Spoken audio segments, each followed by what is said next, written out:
Johannes 17 vers 24.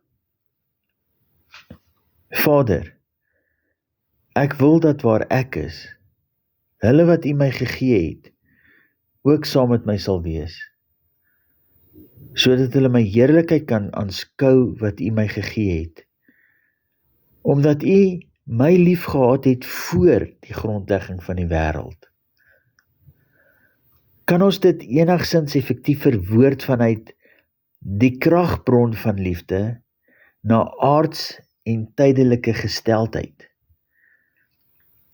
Hierdie staat van bewustheid wat ons moet bereik om te beleef wat Jesus bedoel met die woorde in sy gebed, dat ons sy heerlikheid kan aanskou. Wat is hierdie heerlikheid? Liewe vriende, dit is seunskap. Halleluja!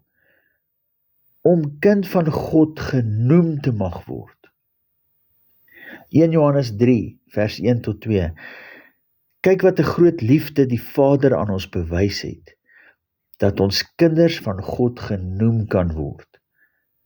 Om hierdie rede ken die wêreld ons nie, omdat dit hom nie geken het nie.